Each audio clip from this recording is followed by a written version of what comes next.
Tulsa because Fury 79 is finally here in our main event on UFC Fight Pass. Welterweight prospect Julius Holmes takes on Julio Rodriguez. But first, we get things started with an action-packed prelims, including the highly anticipated debut of Cara Greenwell. Live from the UMAC, it's time for these fighters to unleash the fury and welcome in. I'm Raheel Ramzanali, joined by the black belt himself, Michael Alexander. Alex Morono is out on assignment, so he will be joining us hopefully later this month. But let's talk about the prelims tonight. We are in Tulsa, Michael. Yeah, the prelims are capped off by the ladies tonight. The much anticipated pro debut of Cara Greenwell. It's going to be great. This place is going to go wild. I can't wait to see it. I know, neither can I, so let's get this thing started and join the third member of our broadcast crew, a man who's never said no to doing the Oklahoma drill. Here he is, Wayne Leggett. Good afternoon, fight fans, and welcome to the UMAC in Tulsa, Oklahoma. This is Fury FC 79, Rodriguez versus Holmes. But first, please welcome to the cage for your opening preliminary contest, Jimmi, Siri. All right. Hey Siri, can we fight? Jimmi, Siri.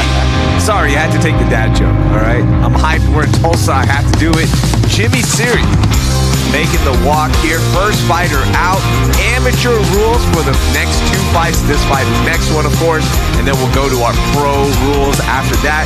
But Jimmi, Siri, 2-2 record, has been fighting since July of 2021.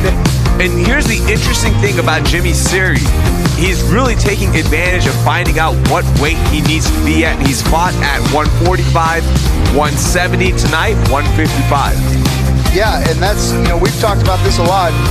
We kind of use these amateur cards to talk about this, but this is kind of what they're for, Raheel. This is, finding out what it's like to cut weight, finding out what it's like to take a fight on short notice, finding out what the cardio's like, what it takes to go the distance, finding, the emotions that it takes to go in and out of the cage, and that's exactly what this time is for, and that's why, for those reasons, your record really doesn't matter as an amateur. I mean, you want to have a good record, you want to establish the winning culture within your camp and within yourself, but the record doesn't matter. We've seen it before where they go, 3-7 as an amateur, and then they're 8-0 as a pro, and then we've seen the opposite. We've seen, we have a fighter on our roster that was 14 or 15-0 as an amateur, as only he's 1-5 or 1-6 as a pro. So it's really, really tough. It's really, really different. But this is where you kind of find your identity. Yep, absolutely. It's a good chance to prove what you have, learn what you can, and then apply it to the next level of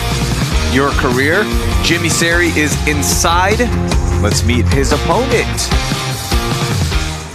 Please welcome to the red corner, Michael Simmons. Michael Simmons, 2-1 record. Also has a lot of kickboxing experience as well. Took a couple here in the last year. Riding a 2-fight win streak, Michael. Last fought in April where he got the submission win. That was his first finish in his career. Fighting out of Okmulgee, Oklahoma. Am I saying that right? Man, I hope so. You're asking the wrong person, but I'm sure we'll be corrected. We get every time we mess up a name, a city, or a fish, we get corrected pretty quickly. But yeah, Michael Simmons, is doing again more of what we said. He's doing what fighters do whenever they're at the amateur ranks. He's taking kickboxing matches. He doesn't want to use an MMA fight to try to figure out range and all these other things, so you use these kickboxing matches. That'll do that for you. There's not the distraction of someone taking you down or grappling or any of that. And so, of course, that's a must here in MMA, but the kickboxing matches are good for that, and it is for improving. Whenever they take it as an amateur, it's for improving their game and their striking as an amateur. So, highly suggest that if you're thinking about fighting, you're young, get in there and do some of those other things. We look at our tail of the tape brought to you by OnlyFans. You see that reach advantage for Michael Simmons, height advantage as well, 158.8. Both fighters missed that 155 mark, but commission okayed it, all good, equal on the age. Let's go inside for our official introductions. Ladies and gentlemen, your opening contest brought to you by OnlyFans is scheduled for 3 rounds in the Fury Amateur Series Lightweight Division. Introducing your first competitor, fighting out of the blue corner, This mixed martial artist stands 5 feet 10 inches tall, and he weighed in at 158 pounds. Fighting out of Tyquinco, Oklahoma, he holds an amateur record of 2 wins, 2 losses. This is Jimmi, the Enforcer, Siri. And introducing his opponent across the cage, fighting out of the red corner. This freestyle fighter stands 6 feet 1 inch tall, and he weighed in officially at 158.8 pounds. Fighting out of Okmulgee, Oklahoma, he holds an amateur record of 2 wins, only 1 defeat. This is Michael Simmons. Your referee in charge of the action, Kevin Nix.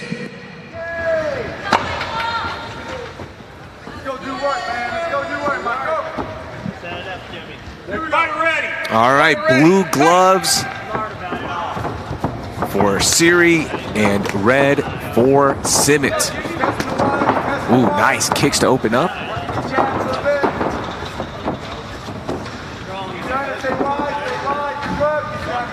I apologize to the official inside. I didn't catch his name. Yeah. I don't know all of the Oklahoma officials yet. Yeah, in Texas we can look at them and give them a little wink, and out here they may kick us out of the venue. So immediately Siri has decided he did not want to strike much more. Landed a couple good leg kicks and then went in for a takedown. And so far, looking really good control-wise. Not doing a lot of damage from the top right now, but you can see he's trying to position his head to get, to kind of get squared off where he can get some punches going. Very nice pulling him away from the cage. As I always say, if you are an amateur and you do have hopes of making this your career, start your Instagram page, put information up there so we can learn a little bit about you. So I believe this is the same Jimmi Siri, but he did wrestle growing up. And like most kids in Oklahoma, you probably did wrestle because of the culture here and just the incredible background and history of wrestling in the state. Yeah, this Oklahoma and the UFC is just littered with Oklahoma State products, especially that have Oklahoma State, Purdue. We have quite a few here on our roster also. Very nice reversal there. Michael Simmons on top now. Let's see what he can do. They basically just traded positions.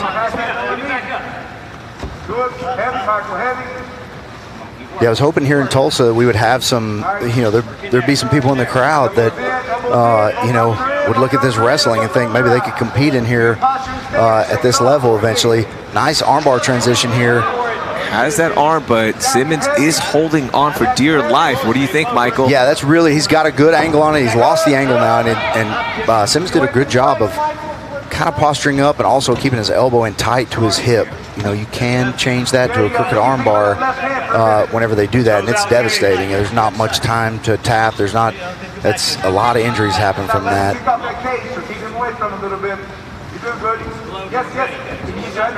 20 seconds left in round 1. Very nice. Simmons takes the back here. He's got about 15 seconds. So on a fresh fighter, you need about 8 seconds to finish a rear naked choke before they just can't take it anymore. They go to sleep. But he's got that very, very tight. That is this may be very close. Oh, he let go. Decided to just take the round. Hey, good work for Michael Simmons after a good start for Jimmi Siri. Yeah, Jimmi Siri comes in early with the takedown. They both exchanged, land nice kicks, and then Siri, took one and decided he did not want to play that game anymore. Goes in for a nice little double leg takedown, ends up getting down, gets reversed, and then that's kind of where they spent the rest of the round. It's kind of half and half, and I think Simmons creating more of the damage between the two. But yeah, you see good control here, and then we see this kind of hip up, crawls around the cage and kind of does a cage walk, 100% legal. Didn't use his toes to grab anything, didn't grab anything with the, entering the cage. So completely legal, uses that cage to sweep. Beautiful use of the cage. Nice round for Simmons. Nice start for Siri, nice round for Simmons.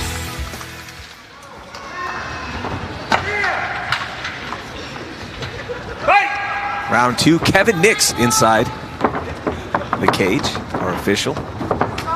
And doing a great job so far. 1 round, 1 good showing by Kevin Nix. Yeah. I think we always have really good rounds by all of our officials. Almost every round. Yeah. And here we go, Simmons now with a Kimura attempt here. He's got to get down a little closer to the elbow. It's going to be very, very difficult to extend that arm. And you see Siri's doing the right thing. He's kind of got that arm straight until he's kind of climbing up toward that arm. You want to close the distance between your hip and that elbow whenever somebody's trying to get a Kimura. You want to keep that reach as long as possible. And there he goes, that sweep again. That reversal from Simmons. And now he's got the arm of Siri. Still has that grip in pretty nicely. Michael, what does it need to do to finish this? So he's got to take that elbow to his chest, and he's got to use his core to kind of dictate where that arm goes. You don't want to kind of use arm strength to arm strength. You want to use your big muscles against their smaller muscles. So in other words, you get a grip, you get it tight, get it in up against your body, and then once you do that, you control that arm. Especially, you know, you're not allowed to grab the shorts. You can grab your own glove, you can grab your own hand, but that really doesn't dictate where that's going to go. And now Simmons in the full mount. Siri in some trouble here. We had a quick glimpse at the ground and pound at the end of round 1, so we'll see if Simmons has that in his bag, what he can do. We're now opting to get the back and that right arm going across the neck of Siri. Back into mount. Good transition here. Some ground and pound. Yeah, big punches coming in. Yeah, they're not going to let this go very much longer. Ooh, Simmons got to be careful. Ooh, that's very close to hitting the back of the head. What a finish by Michael Simmons. Gets his 3rd amateur win. Yeah, Michael Simmons showing there, you know, staying out of trouble when he was on the bottom, got taken down twice, and it really looked like he didn't fight it that hard. It looked like he felt something on the first time they went down, felt like he could get that reversal again. It was almost identical. And then this time, once he got to the top, you know, he had that killer instinct and was ready to get this fight over with. You see Siri goes in with kind of a half-hearted flying knee there. And he, you know, really was just setting up a takedown, and then, you know, Simmons able to get the Kimura from the, you know, the control positions of Siri, and then went to the mount. And then, you know, once you see a fighter that's not really, he's not defending, he's not trying to get out anymore. Simmons getting very, very close to hitting the back of the head there, but Simmons getting the job done. Round 2, nice finish against a good opponent, good wrestler. Good experience for both of those guys. Good way to get us going here at Fury FC 79. Let's give some love to Michael Simmons' gym, Thunder Kick, training out of there. Saw his coaches there earlier.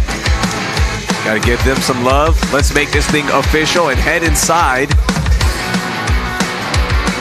Here is Wayne Leggett. Ladies and gentlemen, referee Kevin Nix calls for a stop to the action. 1 minute, 52 seconds until round number 2. Declaring your winner by TKO, Michael Simmons. All right, congratulations to Michael Simmons. Moves that record to 3-1. Got one more amateur fight coming your way before we get 3 pro fights. Let's meet our next fighter. Please welcome to the blue corner for your next fight, Xavier Young. Xavier Young, a fighter that we're familiar with because it's his 3rd time inside the Fury cage as an amateur. Is 0-2 in Fury as an Ami. But looking for that big first win, the Executioner fighting out of Fitness Fight Factory in Fort Worth. Yeah, Xavier Young is one of those guys that, you know, he's kind of a dichotomy because started out 1-1. He's lost his last 2, which A, shows you how tough this Fury roster is, and B, shows you because we've seen Xavier Young, he's a good athlete. He's got the tools. He's got the camp. You know, he's over there with Johnny Bedford, Evan Cutts, Darren Whitney. So, you know, he's got the people there. He's got the support. He's got the ability, just hasn't been able to put it together yet, you know, but also he's facing pretty tough guys. So it's really tough to tell. You know, we use John Jones as the example all the time. John Jones was an amateur at one time, and somebody had to fight him first. Somebody had to be the first one to fight him. And I'd love to see that footage, but I'm sure it wasn't nice. Just want to make a correction. 4-2 overall record. I believe I said 1-3. I apologize about that. But 4-2 overall record for Xavier Young. And as you mentioned, he has so much potential, and you can just see it. As you mentioned, the fight camp that he comes out of, he has so much talent, and once he puts it all together, it's going to be so much fun to watch. Let's meet his opponent first. Please welcome to the red corner, Tyler Logan. Tyler Logan, first time inside the Fury cage as an amateur. Went 2-1 in 2021, only fought once in 2022 in November. He is riding a 2-fight losing streak, but trying to get things going, trying to get more cage time. And what better time than now? Iron Will, Tyler Logan. Yeah, Tyler Logan, you know, it's always, I always look, whenever I'm looking at research, I always look to see kind of how they started. You know, Tyler Logan started 2-0. Once you start 2-0 as an amateur, they say, hey, you know, it becomes pretty tough to get you fights as a 2-0 fighter because it's not really a good fight if people are trying to protect their records. And then you come somewhere else and you do, so you have to fight, you know, some guys with a little bit of experience and maybe a little more experience, maybe a little, and then you lose 2 in a row, now you're 2-2. And to see what that does to the psyche and to see how they perform in here, is it something that they think about? Are they thinking about the losses, or is this just something they're in here just ready to show what they are? Our Tale of the Tape brought to you by Space City Collective. Make sure you're following them on Instagram. You see the reach advantage there for Tyler Logan, but the height advantage for Xavier Young for this lightweight showdown. Let's go inside for our official introductions. Ladies and gentlemen, the following contest, brought to you by SheathUnderwear.com, is scheduled for 3 rounds of the Fury Amateur Series Lightweight Division. Introducing to you first, fighting out of the blue corner. This freestyle fighter stands 5 feet 11 inches tall, and he weighed in at 154 pounds. Fighting out of Fort Worth, Texas, he holds an amateur record of 4 wins, 2 losses. This is the executioner, Xavier Young. And introducing his opponent, fighting out of the red corner. This mixed martial artist stands 5 feet 9 inches tall, and he weighed in officially at 155.2 pounds. Fighting out of Bristow, Oklahoma, he holds an amateur record of 3 wins, 2 losses, 1 draw. This is Iron Will, Tyler Logan. Your referee in charge, Marcio La Selva. Marcio La Selva inside.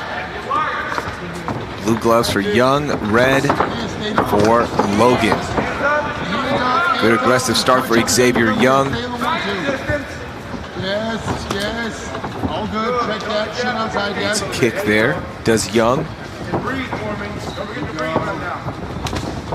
Ooh. Good combo from Xavier Young. Oh, connects with a big left, and up against the cage we go to recover. Xavier Young just showcasing what that potential could one day be. Athletic combo.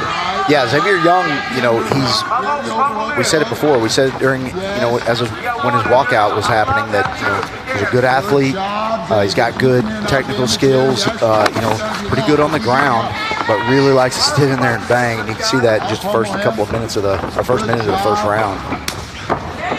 Ooh, good knee there from Logan. Yeah, and I would think that with that success that he had in striking, that he would want to, you know, try to get, you know, when he had Logan's back against the cage, and he would try to disconnect and maybe get this back out to the center of the cage.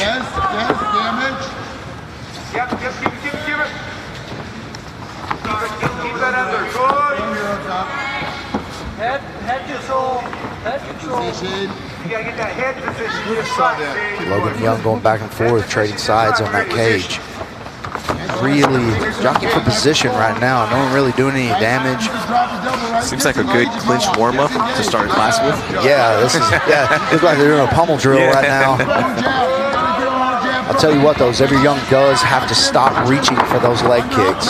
That will come back and bite him. He'll get a martial artist who has a good question mark kick that'll that'll end the night for you very, very quickly. Head position, Cara. You gotta get that head right. Yes, knee peg, roll him over. Roll him over, check the undercuff. Good. Xavier looking like he wants to trip You can change to a double whenever you're Logan ready. and get him down to the ground. Change to a double whenever you're ready. Beat him up there, yes. 45 seconds left in round 1. As Xavier's got double underhooks here, he needs to not give that up. Left knee and then take down, right? Yes. Really nice. He should have done that before the pummel drill started. Kind of pulled in there and suck that space up, and then Tyler Logan is swinging for the fences when they do disconnect. So if they do, very nice. That's what Xavier's been trying to do since they got up against the cage. Only 20 seconds to work now. Your right knee and your right elbow tight to his hip. Keep your right knee to his hip. Beat him up with your left hip. Beat him up. Yes. Still a good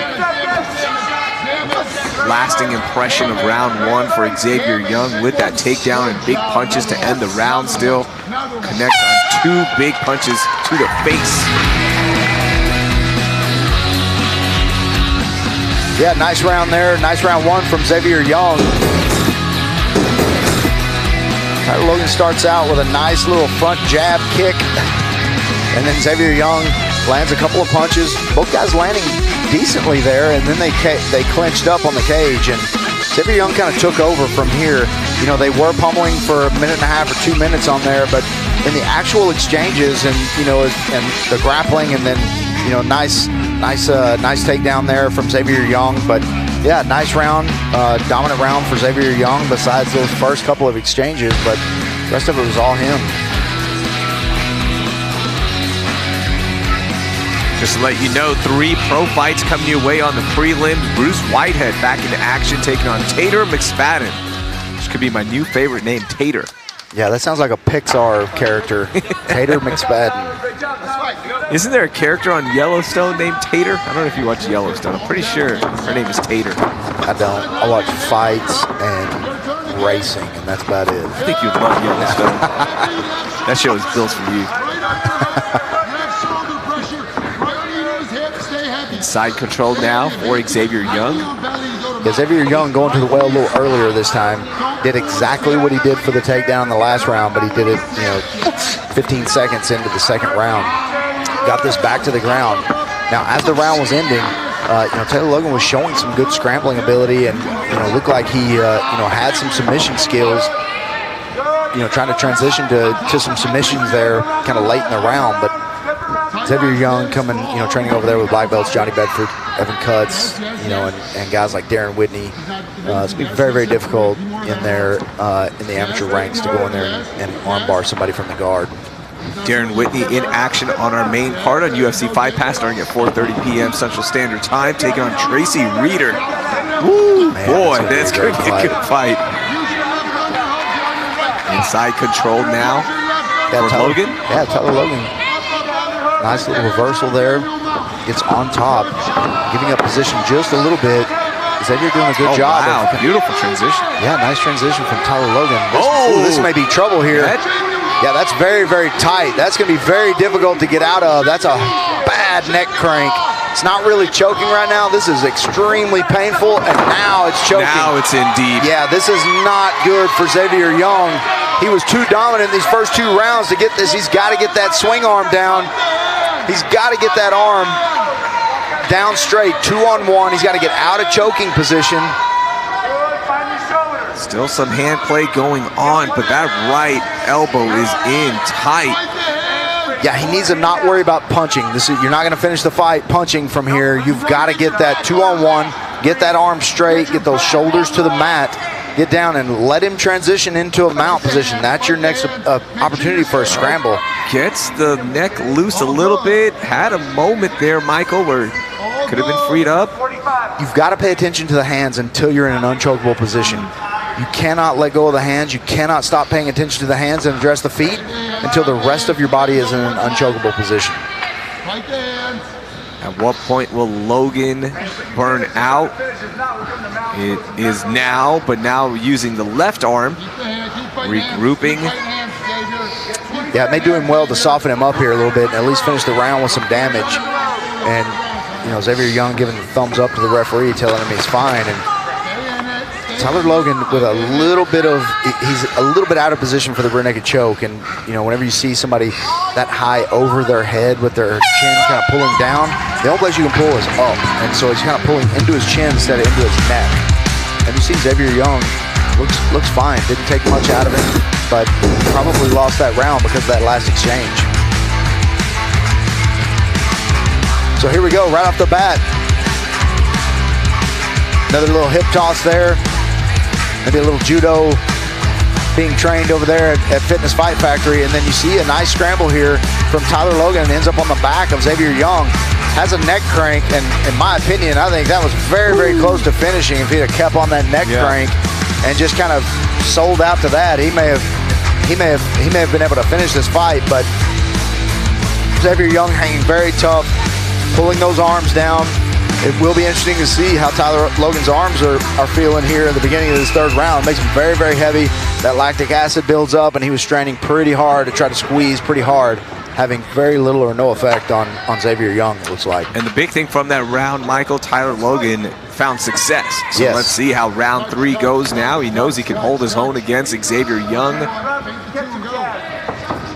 Oh, man, very that nice. knee connected flush to the chest of Logan.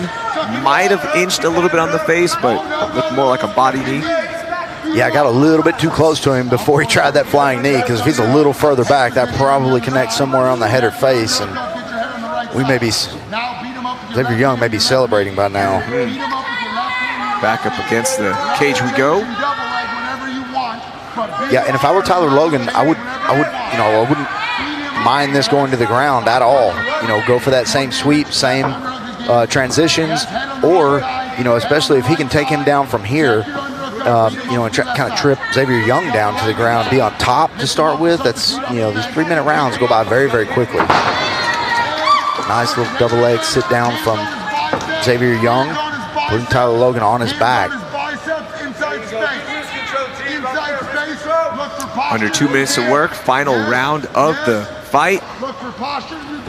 Yeah, and you got to think, Raheel, it's 1 round apiece probably, and, you know, the winner of this round is gonna win this fight. And so, you know, these guys need to have that urgency. They got about 1.5 minutes left as we approach the halfway point to the third round. These guys have about 1.5 minutes to kind of establish that they're winning this round. And so far, we haven't seen that. I mean, we've seen a takedown, but, you know, no control, no nothing, no damage while they were down. So if that's the only thing that happens the rest of the fight, then that'll win it. But if something else happens, this is very razor thin on who's got this fight right now. Very nice. Oh, big punch there as well from Xavier Young. But to side we go, and trying to drag that knee across is Tyler Logan. Going to be hard with the caging there. Yeah, another fighter using the cage here to get that reversal, and Xavier not having the success we saw earlier.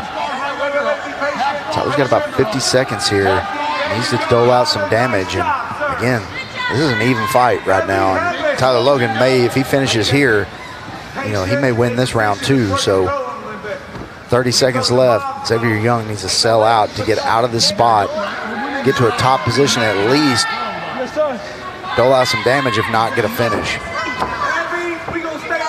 Big 20 seconds coming up.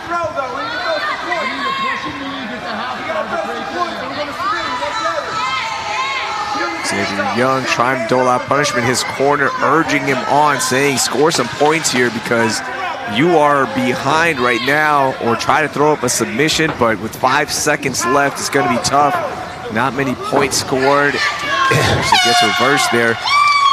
We'll see how the judges score. Our first time to see how the judges are going to be scoring tonight. Yeah, what are they going to weigh? Raheel, at one point, I mean, Tyler Logan looked outclassed by Xavier Young, but he came back and kind of, you know, did his thing here in the third round. Didn't start out so well. Took that big flying knee there, got taken down. Then shortly after was able to get back to his feet. You see that change of direction right there and that double leg. Finishing the takedown. Xavier tries to use that wall walk to get this reversed, and good awareness by Tyler Logan. And then this was kind of the story of it until the mount came. You know, he almost took his back. I think that would have been devastating for Xavier Young if he would have gotten his back taken in that position. So he did the right thing, but he did give up the mount, and they basically finished the fight there.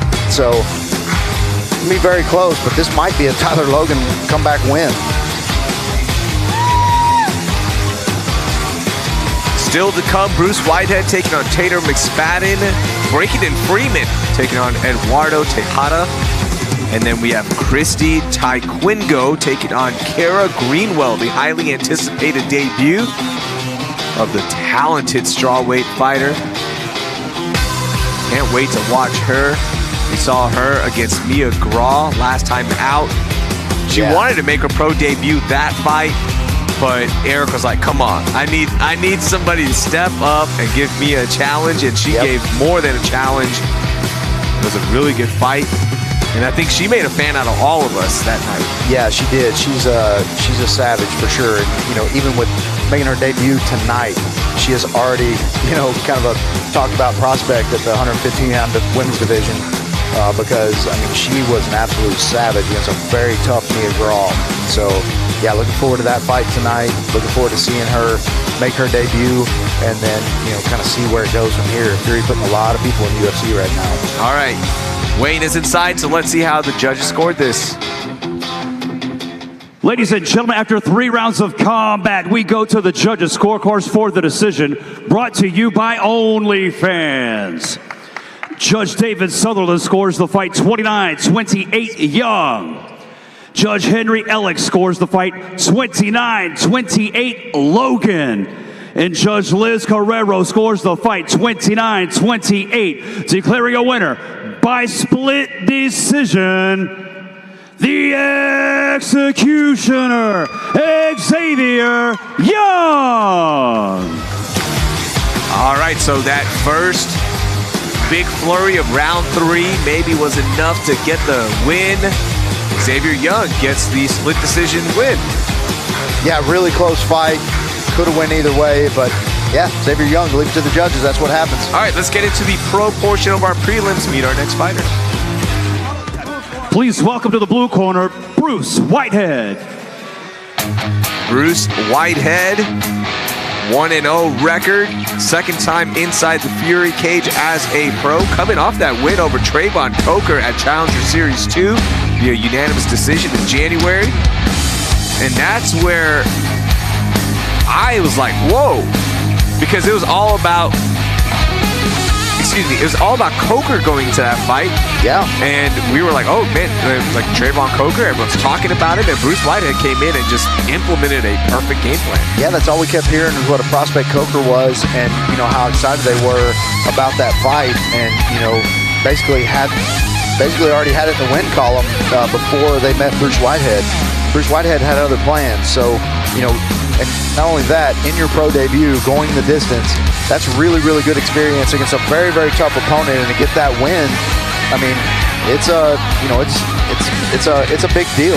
And so, and now, you know, here we are, the first pro fight on this card that, you know, we're looking forward to seeing Bruce Whitehead again and again. And so, you know, you're right, Raheel. He's one of those guys. You're like, all right, let's put him on the list. And he raises an eyebrow because of what he did in that fight. And just to show you how impressive of a win that was, Coker, last time out, got a huge win, got a big finish, had a little dance inside the cage as well. Yeah. And it just shows you, like, he did a good job of negating all that power. So, yeah, we're pumped to watch Bruce Whitehead. Bruce Whitehead is inside the cage, the goose.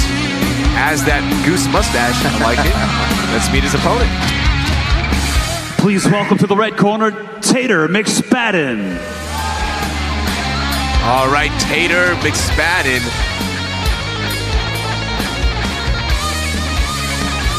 Yeah, Tater McSpadden, you know, this guy is 1-0, fighting out of Trinity Martial Arts right here in Oklahoma. You see the crowd. You hear the crowd a little bit pumped up for this kid. He, a local guy here. has kickboxing experience, and as a Muay Thai style fighter, has a few kickboxing matches, was 2-2 as an amateur, and has won his debut by knockout, and then he has in round 2 against Chris Vaughn, and so guy has some good hands, and like he looks exactly like you would think he would look too. If you just said his name, like, all right, draw Tater McSpadden. The mullet, the tattoos, it's awesome. He's got a tattoo on his stomach that I'm really interested in. It's something holding the head of someone else. So the severed head of someone else. I'm not exactly sure what it is. I want to get a close-up look at it, but it's pretty awesome. That is pretty cool. I see a sword there, so yeah. And of course, he's got a mom tattoo. You can't go wrong with that. I mean, that's a pretty cool tattoo, but still hasn't beat our man Angel Cortez's "Hug Your Homies." Yes, that's still #1. That's I think that is the Fury Hall of Fame. Yeah, "Hug Your Homies" tattoo. All right, our tail of the tape brought to you by OnlyFans. Make sure you subscribe to the Fury FC OnlyFans page right now. You see the height advantage for Bruce Whitehead as well as that reach. Came in a little heavy there for Bruce Whitehead, but fight as a go. Let's get our official introductions. Ladies and gentlemen, the following contest brought to you by OnlyFans is scheduled for 3 rounds in the Fury FC lightweight division. Introducing to you first, fighting out of the blue corner. This mixed martial artist stands 6 feet tall, and he weighed officially at 157.4 pounds. Fighting out of Conroe, Texas, he holds a professional record of 1 win, no losses. This is Bruce the Goose Whitehead.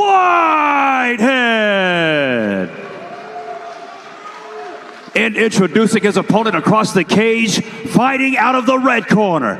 This freestyle fighter stands 5 feet 7 inches tall, and he weighed in at 154.2 pounds. Fighting out of Vetcham, Oklahoma, he too holds a professional record of 1 win, no losses. This is Tater McSpadden. Your referee in charge, Kevin Nix.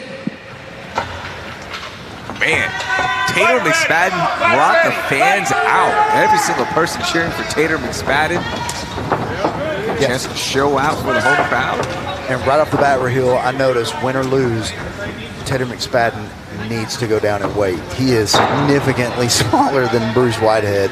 Even though Whitehead missed weight by a couple pounds, but still are 1.5 pounds because they have a 1 pound weight allowance. But man, you can see there's just a huge size difference here.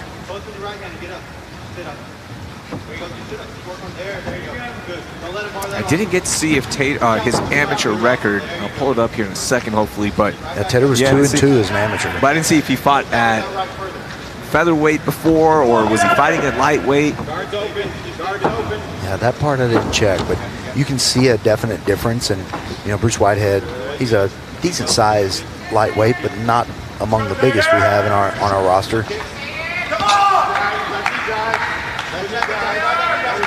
Doing a good job here of staying heavy on top of Tater McSpadden. Hey, he fought at he's fought for lightweight championships as an amateur and other promotions, so might be the natural weight that he wants to be at. But you're right, could go a little bit lighter here.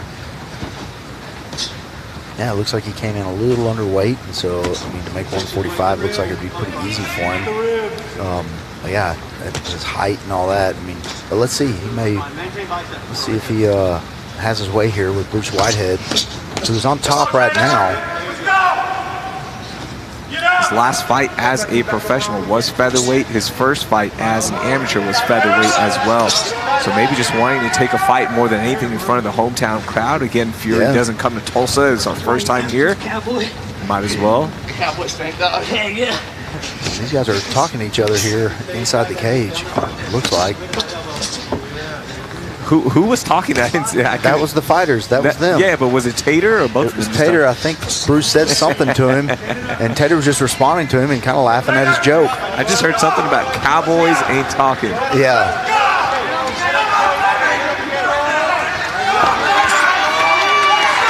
And good crowd here. Love to see Fury back here later in the year. Yeah, beautiful venue here at UMAC here in Tulsa, Oklahoma. And, you know, they told us they thought our attendance might be light, but, you know, for early prelims, this is pretty good. So the UMAC is actually a high school facility, and they've got a huge weight room, as you would expect for wrestling, football. But they also have what looks to be about 2 football sizes worth of just wrestling mats. Yes. And they have this beautiful auditorium that probably seats a couple thousand people at capacity, so very nice. Tater getting out of some trouble here, but back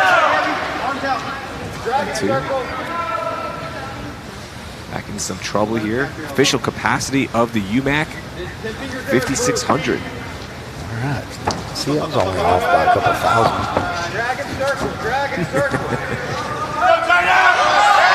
Here we go. Tater McSpadden back up to his feet. Does a good job of wrestling up here.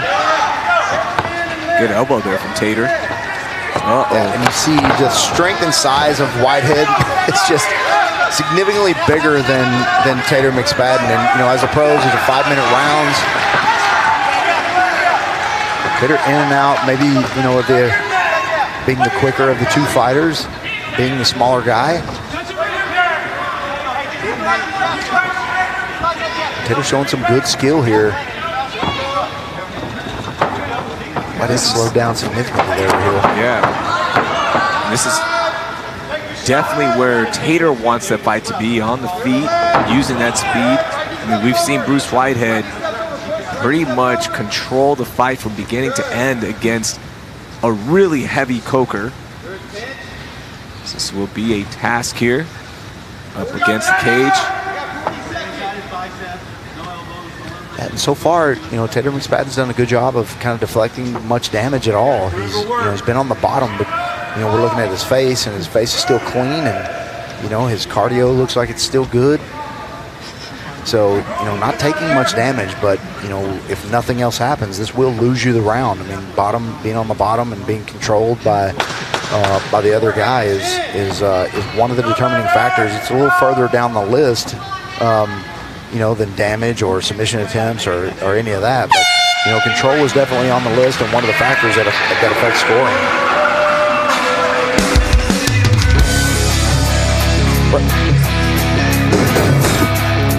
Round 1 of the books for Hill. This is basically, you can watch these first few seconds of highlights, and that basically tells the story of the first round. Bruce Whitehead getting a couple of takedowns, coming in here, you know, mostly from half guard, doing a little bit of damage, but, you know, nothing spectacular. Tater McSpadden was able to get up, and then you see here just a big high crotch takedown here from Bruce Whitehead, and Tater McSpadden trying to go for that guillotine and trying to get that wrapped up, but just Bruce Whitehead, you know, being the bigger, stronger guy, it's going to be very, very difficult to kind of muscle him into anything. But entertaining first round so far. Both fighters looking no worse for the wear. Most important question out of round 1, Michael, better mustache, Tater McSpadden or Bruce Whitehead? Well, more filled out, it's definitely Bruce Whitehead, but better, I mean, that's for you to decide. Start from Bruce Whitehead. Yeah, Bruce Whitehead and Tater McSpadden deciding to go in there and just, you know, foot in the tire and start exchanging punches. Can't imagine that's a great strategy for Tater McSpadden, but he hasn't been able to stop the takedowns and then the topside control of Bruce Whitehead so far. So it might be, you know, that he thinks maybe that is his best way, his best opportunity to win.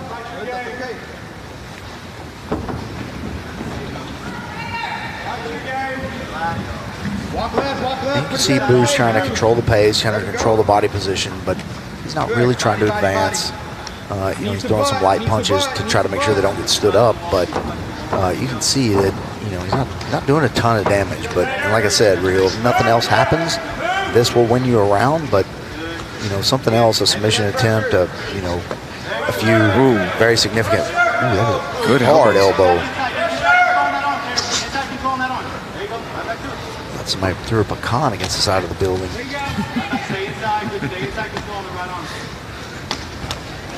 Big body shot there from the right side. Bruce Whitehead.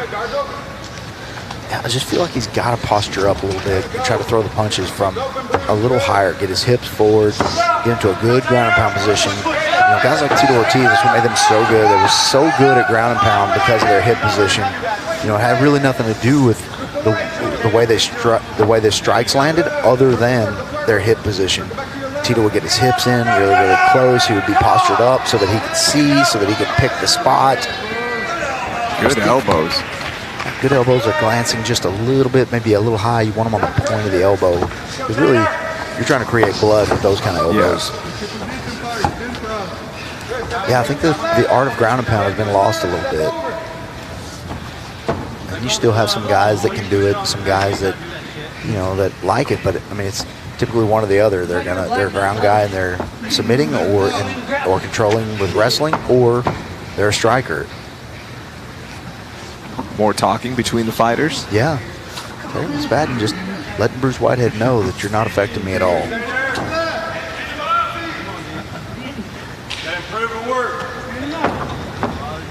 Kevin Nix giving the warning. Need to improve your position. Oh. Ooh. Yeah, very effective elbows from the bottom here from Tater McSpadden. He's making that space, pushing up on the face, and throwing that elbow in between his body and the head of Bruce Whitehead as it slingshots back down.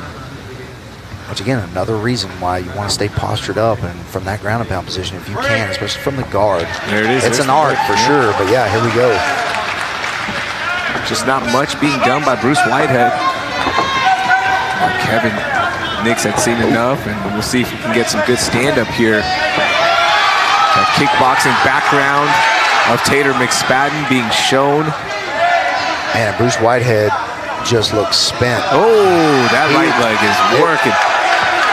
Looks like he may be running out of gas here, and this may be the key to victory for Tater McSpadden here. Oh, big punches. Ooh. Oh, man, these guys are trading. Oh, man. Yeah, beautiful spot there for Tater McSpadden to be able to land some elbows. He had a perfect setup. It looked like he was going for a leg-in triangle, but he just used that position. It was perfect position to throw those elbows. Surprised there's no blood coming out of the face of either one of these guys. Both guys landed hard in that exchange. Man, my head is ringing from that elbow. Ooh. That was brutal. Under 1 minute left now in round 2. You want to keep this position, you got to improve the work. I like Kevin Nix. Yeah. He's giving that warning to him. I don't know if you could hear it on our mics, but he said you got to improve your position or work. Yeah, and not long into them being down on the ground. So a no-nonsense attitude here from referee Kevin Nix. Kevin Nix about that action, boy. That's right. These fans came to see some fighting. Also, you should sue him. Improve your position. Yes, that's right. That's yours. Be careful. You say hashtag improve your position when you say that.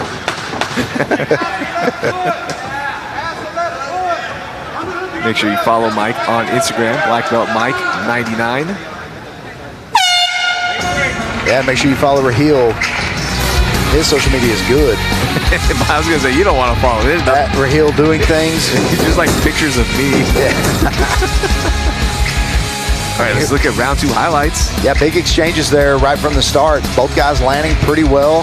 And, you know, I mean, damage-wise, I think Tater McSpadden may have won that second round. He was in the bottom side in control, but, I mean, he was doing damage from the bottom and on the feet. I think if they would have stayed there, and, you know, Bruce Whitehead, of course, he knew that. If they stayed there, those legs were going to get beat up, and he was eventually going to go down to the mat. So wanted to salvage his ability. Here you see that big setup. Nice elbows there from the bottom. Yeah, Tater McSpadden doing some damage to the bigger opponent here in Bruce Whitehead, but doing some damage from the bottom. If you were a judge and you were judging this fight and they stood Bruce Whitehead back up, how do you score that, like, internally? Because for me, yeah, like I would say, like, that's a knock. I would say that if you take them down, but the referee has to stand you back up, you lose that credit for that takedown. Right. That would be my opinion. That would be how I would score it. like, all right, if you got him down, but you were so boring and you didn't do anything with it from then. Oh, wow. Oh, wow. Good counter from Bruce Whitehead. And both these guys having a blast in there. Every time they have an exchange, both guys start laughing and talking. A lot of mutual respect, too. Hugging to start round 3. Love to see that. Yeah, when you saw these guys standing next to each other at weigh-ins for the pictures, and you saw, like, wow, it looked like Bruce Whitehead was a foot taller than Tater McSpadden, and Tater McSpadden he's showing why now he picked 155. Doesn't have to cut a lot of weight, and he can hang with these guys. I mean, he's fought at 155 as an amateur, so he knows how to deal with the size, and of course the size discrepancy varies, so you do have that, but it is a weight class he is comfortable in.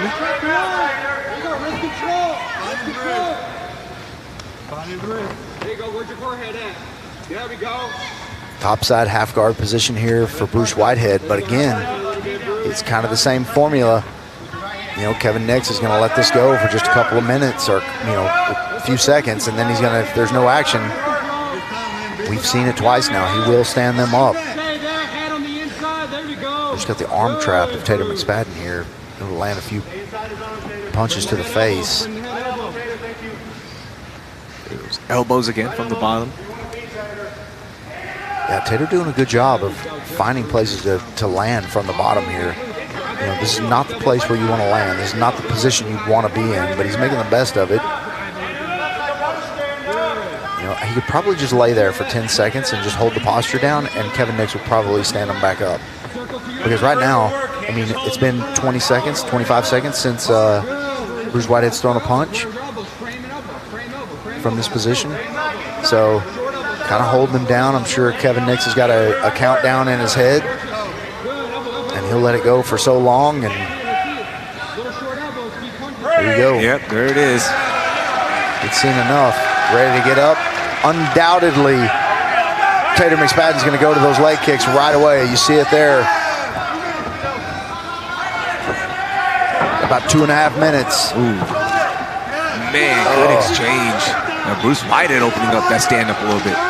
Yeah, Bruce Whitehead landing kind of at will here, but he's taking a couple of punches too and then closing the distance. I mean, you know, I really feel like he should just let go and you know, exchange. I feel like the takedowns are working against him because he's not really doing anything whenever he gets him down. I would say unofficially Bruce Whitehead round 1.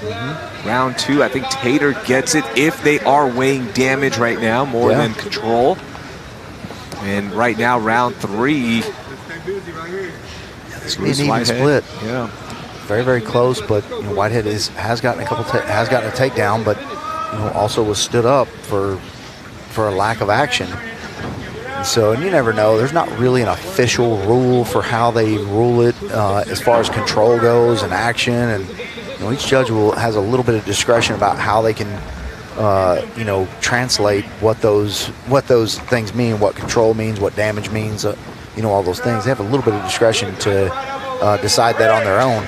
But Kevin Nix has it in his mind that he does not want to see a boring fight.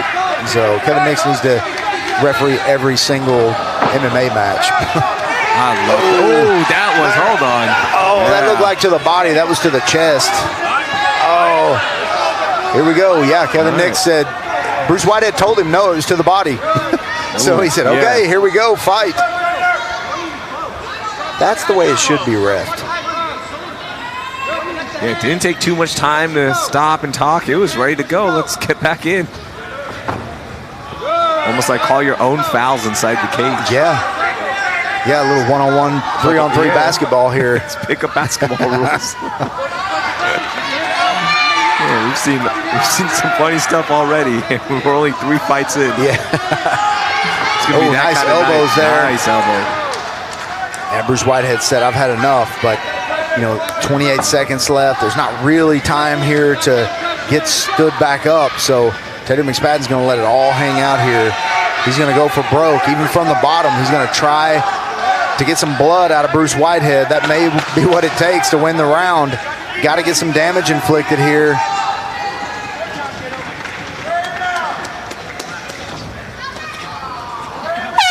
All right, let's go to the scorecards, and we get another look at how the judges are scoring tonight, what they're valuing.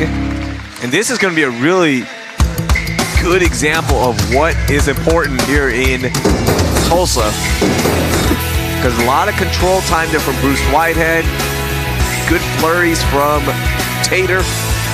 Yeah, and the exchanges were just about even. But if you had to say, all right, well, who did the most damage whenever they were on the ground, it would have to be Tater McSpadden. He did the most damage. He landed as many strikes as Whitehead did when they were standing. And so, I mean, and he was aggressive, and he was fighting from the bottom. So there's that kick, and we saw it landed just, high on the chest, missed the head, though. It happened very, very fast, though. And then this is kind of how the fight ended, with Whitehead up on top, doing no damage again. He kind of threw his arms around to get some, to get some vanity points there, but nothing really happening. You can see, I think Tater McSpadden could go 2 more rounds. All right, judges are calculating right now. 2 more fights left. Brakenden and Freeman taking on Eduardo. Tejada coming up next. We still have Christy, Tyquinco taking on Cara, Greenwell. You see Wayne has the results in his hand. He's probably just excited to say Tater. Yeah. I know I was. Yeah, you can see it all over his face. That's his favorite announcement today. All right, let's see how the judges scored this. Here's Wayne. Ladies and gentlemen, after 3 rounds, we go to the judges' scorecards for the decision, brought to you by OnlyFans. Judge David Sutherland scores the fight 30-27, Whitehead. Judge Liz Carrero scores the fight 29-28, McSpadden. And Judge Xavier McNack scores the fight 30-27, declaring a winner by split decision, Bruce the Goose Whitehead. All right, good win for Bruce Whitehead. Gets his 2nd professional win, and an awesome showcasing from Tater McSpadden as well. And we see 2 judges, they value control more, and 1 judge values damage more. So that's kind of what we're seeing here. All right, let's go inside to meet our next fighter. Please welcome to the blue corner for your next fight, Brakenden Freeman. Brakenden Freeman, King Killer. You see him always with the unique walkout. Training at Shredders MMA, home of Chicho Mercado, who we're going to see in our co-main event tonight on UFC Fight Pass. But right now, Brakenden Freeman, 1-1 record. You see the whole Shredders MMA gang behind him. 3rd time inside the Fury FC cage. Coming off that win against Jordan Pluton via unanimous decision. Lost to Cody Steele in his first fight, but really pushed Cody in that fight. So we know Brakenden has that talent. Yeah, for sure. Cody Steele, a top-level grappler, very, very good striking, a hot prospect at 170 pounds. And Brakenden Freeman, I think he surprised Cody a little bit. I know he surprised all of us, but, by the end of that fight, we weren't surprised anymore. He's a very good athlete. He's a very good grappler. He's got good takedown defense. He can hang with his striking. So, the fact that he beat Jordan Pluton, and Jordan Pluton is a veteran, and Jordan, even though his record is a little bit upside down, Jordan Pluton had been on a roll before that fight. So, this is something that this guy's no joke. 1-1, 25 years old, got a bright future, and trains over there with Chicho. So his ground game is legit. All right, King Killer is inside. Let's meet his opponent. Please welcome to the red corner, Eduardo Tejada. Eduardo Tejada, man, I had him circled before the fights. Excited to watch this young fighter. Young by my age, because he's 32 and I'm older than him. Yeah. I have to preface that, by the way. Yeah, I'm younger than him, so I can't relate. Yeah, he's a young fighter to you as well. First time inside the Fury FC cage. Started his pro career in 2021, Michael. Fought in a tournament, first time as a pro. Had 2 fights, 1 night. Yeah, and if you've never seen an MMA tournament, they don't do many of them anymore, but And I don't think they do them in the United States anymore. In other countries you can see them, but to fight more than one fight, to fight more than one round in one night is something. But to fight more than one fight in one day, that is, I mean, it's unbelievable. As taxing as this is on your body, and not the tournament winners are, just, they're amazing athletes. They're amazing. They have amazing resiliency, and this kid has shown all of that. 3-0 as a pro. He's very, very tough. Born in Caracas, Venezuela. Fighting out of Tijuana, Mexico now, and so this guy is excited. He sent me a message, and just to say how excited he was to fight on Fury Fighting Championship. I love that. Tail the tape. See it here in just a second. Brought to you by Space City Collective. Height advantage, reach advantage goes to Brakenden, Freeman, King Killer for this featherweight showdown. Eduardo Tejada, first time inside the Fury FC cage. Let's get this thing going with our official introductions. Ladies and gentlemen, the following contest, brought to you by Space City Collective, is scheduled for 3 rounds in the Fury FC featherweight division. Introducing first, fighting out of the blue corner. This freestyle fighter stands 6 feet 1 inch tall, and he weighed in at a perfect 145 pounds. Fighting out of Amarillo, Texas, he holds a professional record of 1 win, 1 loss. This is the King Killer, Brakenden Freeman. And introducing his opponent across the cage, fighting out of the red corner. This mixed martial artist stands 6 feet tall, and he weighed in officially at 144 pounds. Fighting out of Houston, Texas, by way of Caracas, Venezuela, he holds a perfect professional record, 3 wins, no losses. This is E.T. Eduardo Tejada. Your referee in charge, Marcio La Silva. Marcio La Silva inside. Eduardo Tejada, the best way to describe him, firecracker, all his wins in round 1. He looks for the finish. Red gloves for E.T., blue for King Killer. Yeah, not only are all of his pro wins in the first round, but all of his amateur wins, except for 1, are also in the first round.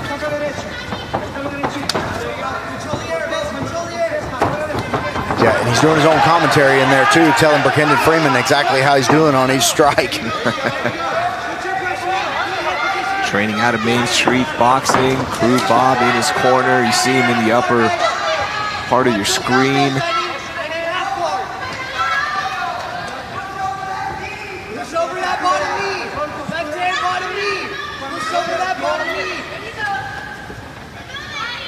Let's see how E.T. does on the ground.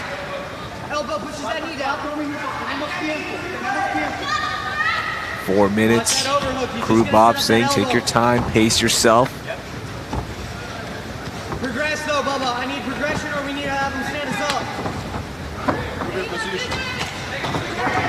We have seen Kevin Nix already, the other official tonight inside the cage. If there's not much action, they will stand you up. And now we do get some action and a good scramble here. Yeah, beautiful transition there from E.T. It looked like he was going to get taken down. He used that opportunity to kind of make Brakenden Freeman think he was going to get him to his back, and he stepped really, really high back over the top. He's in a not as favorable position now because Brakenden Freeman has that underhook. It looks like he's trying hard to get some separation here.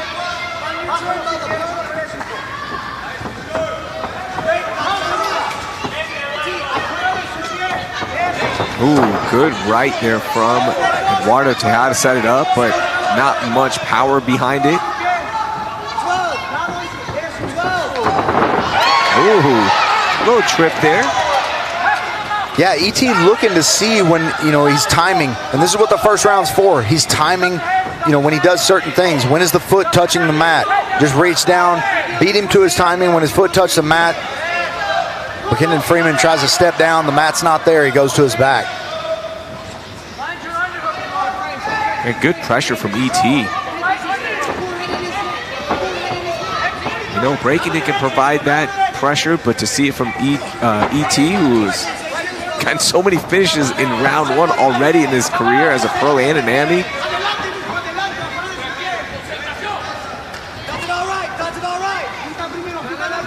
Nearing the 2-minute mark in round one.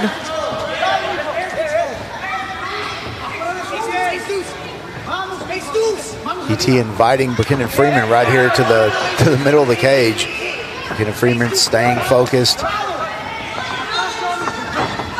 You see both fighters, you know, kind of inviting each other to show off their skill. Yeah, very nice exchange there from ET. Brakenden Freeman's got to be careful. ET trying to track him down now. Freeman smiling, opening his mouth, having fun. Like, yeah, ET's connecting, but not much power, not much damage being done as of right now. Ooh, a big mistake. Very big mistake there. This straight on, this could turn into a shoulder lock very, very quick. This is very, very tight. He can pull that back and kind of push that wrist down to his elbow, and this can turn into a crooked armbar very, very quick. Pop that shoulder out. He's a little bit out of position for it, but in position to set something else up. He is laced on that arm, and here we go. This is a worse position for Brakenden Freeman.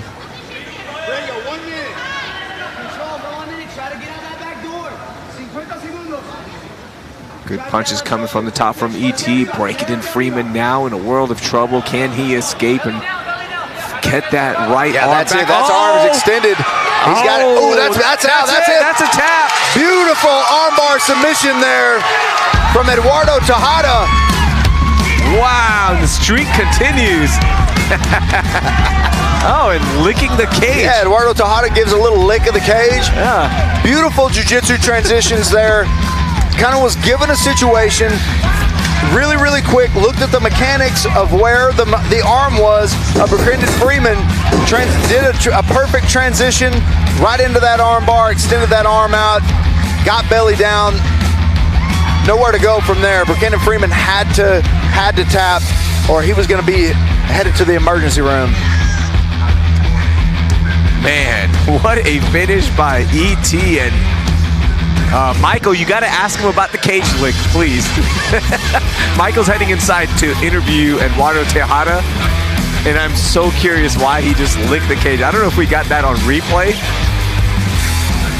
but that was the most interesting celebration I've seen in all our fights together. Here's the tap out, and immediately gets the submission. Another round one finish. And ET is such an intense man. He's finally coming down and cooling down a little bit, but even after the fight, he was giving props to Brakenden Freeman, and it was so intense. Let's make this official. Ladies and gentlemen, the end comes 4 minutes, 19 seconds into the very first round. Declaring a winner by tap out due to an armbar, E.T. Eduardo Tejada.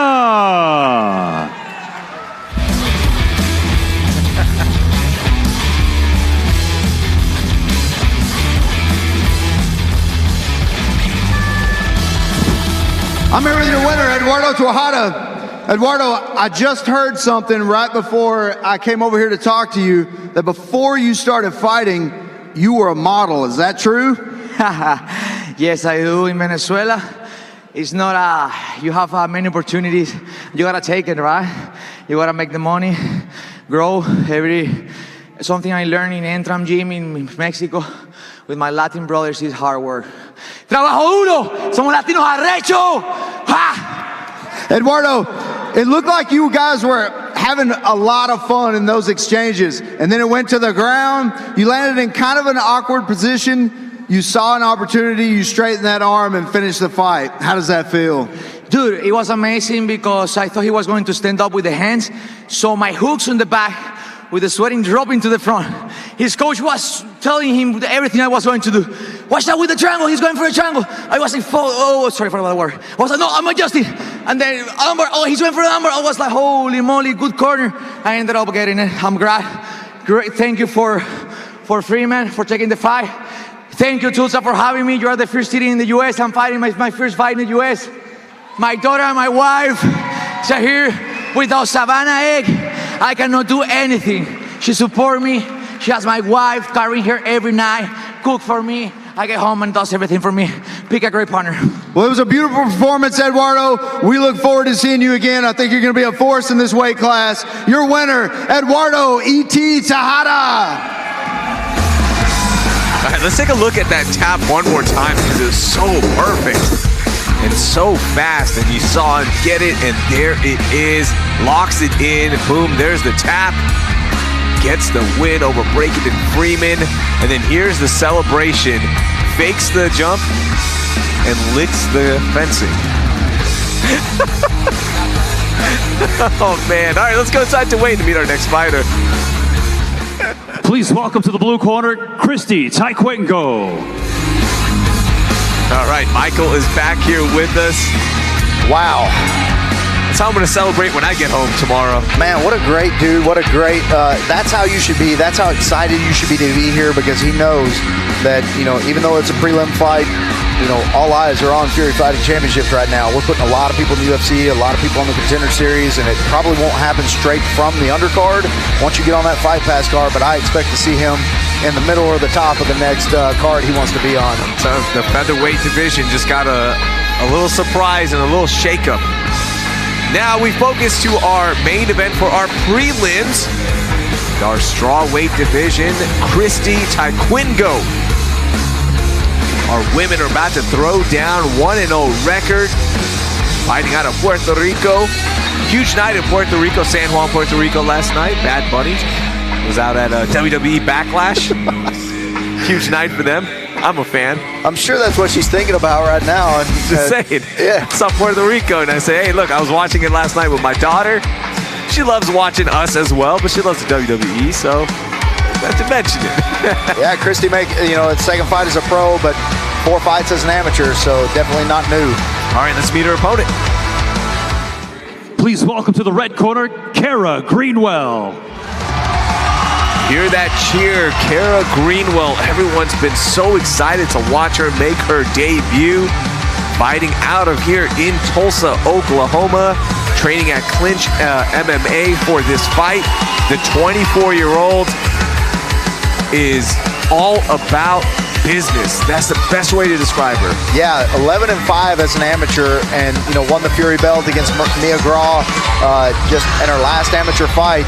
But that was supposed to be her pro debut. She was going to do her pro debut on that card. Decided she wanted to take that fight against a very, very tough Mia Graw, and showed that Cara Greenwell is an absolute savage. That day, it's one of the first times I've ever said that, that woman is ready for her pro debut and needs to be fighting pro. At only 24 years old, already has 16 fights. So people are already talking about her with no fights. People, all she's got to do now is win, because this woman she keeps winning, she's going to go to the next level. They're already talking about her as a prospect in the 115-pound division, and I'm excited about this one. Our Tail to Tape brought to you by Space City Collective. Even on the height, even on the reach, the 36-year-old Christy Tyquinco about to get in the cage with Cara Greenwell. Both fighters are inside, so let's get our official introductions. Ladies and gentlemen, your next fight, brought to you by Space City Collective, is scheduled for 3 rounds in the Fury FC strawweight division. Introducing your first competitor, fighting out of the blue corner. This mixed martial artist stands 5 feet 4 inches tall, and she weighed in officially at 115.2 pounds. Fighting out of Virginia Beach, Virginia, by way of Peñuelas, Puerto Rico, she holds a professional record of 1 win, no losses. This is Christy Tsunami Tyquinco. And introducing her opponent across the cage, fighting out of the red corner. This freestyle fighter stands 5 feet 4 inches tall, and she weighed in at 114.8 pounds. Fighting out of Tulsa, Oklahoma. Today, she makes her professional debut. This is Cara Greenwell. Your referee in charge, Marcio La Selva. All right, here we go. Main event for our prelims. Cara Greenwell taking on Christy Tyquinco. Blue gloves, blue matching set there for Christy. Like the coordination. Ooh, good flurry there from Tyquinco. Yeah, Tyquinco is, you know, the first thing I noticed right off the bat is both of these women are in incredible shape. Both of them really, really lean. Both of them really muscular, and to make 115 pounds, you know, look very, very evenly matched. The age is a little different, is different, but you know they look like the same. You know, look very, very similar. I know we're all excited to watch Greenwell, but Tyquinco has so much experience, has really good stand-up. This is going to be a tough fight for Cara Greenwell. Yeah, those hands were extremely fast from Tyquinco right off the bat. Landed a few punches. Cara Greenwell quickly closed the distance in there and did not want to exchange in that particular exchange anymore. You can see Cara trying to get that distance, and looks like Tyquinco may want to take this to the ground.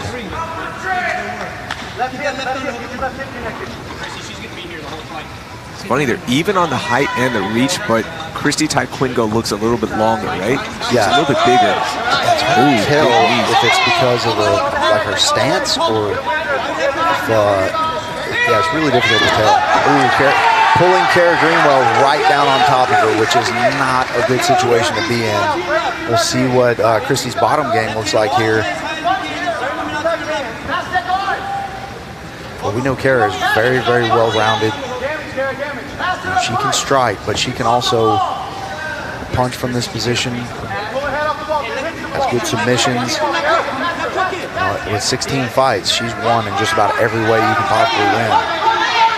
And for Cara Greenwell, she's such an inspiration for her community, such a popular fighter here in Tulsa, Oklahoma. And when you combine that with Mia Gra, who's such a popular fighter in Houston, they had the most watched YouTube video on the Fury channel, that fight. Over 300,000 views already between Cara Greenwell and Mia Gra. Yeah, and trust me, it had nothing to do with the fact that it was a woman's fight. It was a competitive fight. It was an awesome fight. You know, men's MMA, women's MMA aside. It was two fighters that were going at it. And it's really something if you have time to watch it. Just get on there. But Cara Greenwell going to work here. Punches from Cara Greenwell. This is not going to last long. She's got that wrist ride. She's landing unanswered punches here. She's probably landed 25 unanswered shots. Christy, that's it. Wow, Cara Greenwell punches her way to her first professional win. What a debut for Cara Greenwell. The hype is real. Yeah, Cara Greenwell, once she got that wrist ride, I mean, she probably landed between 20 and 25 punches that were unanswered. Christy finally got her hand up to block some of them, but Cara was just picking her shots, going around that hand, and the referee had seen enough. Good stoppage, I think. Christy was questioning it a little bit at first, but that's a good stoppage. You see Christy Tyquinco. All is well with her. Let's take a look at round one highlights and the finish. And it all went south for Tyquinco when she just got landed in the to put Cara Greenwell in her guard. And from there, Cara Greenwell took that opportunity and ran with it. Had that wrist ride, and the punches just started flying. Big punches from the top on the left side of Tyquinco's face. This is why so many people are high on Cara Greenwell. Gets her first win. Let's make it official. Ladies and gentlemen, referee Marcio La Selva calls for a stop to the action. 2 minutes, 51 seconds into the very first round. Declaring a winner by TKO, Cara Greenwell.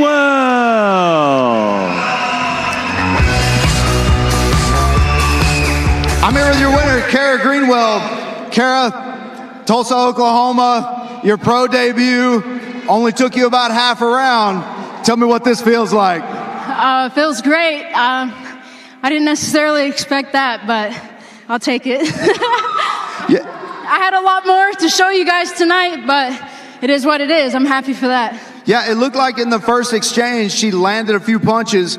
You clinched up. You guys went to the ground, and once you got there, you fed that wrist ride, and then it looked like you had about 20 unanswered punches, and the referee had seen enough. Was that kind of the game plan, or were you surprised at the speed of her hands? And that's kind of the game plan. I did want to strike with her a little bit more, but it ended up there, so I just finished it when I could. Yeah, you got to take what's given to you, but it was an amazing performance. I know it was a highly anticipated debut, not only for you, but for your fans, and you certainly delivered. So congratulations on the win. Your winner, Cara Greenwell.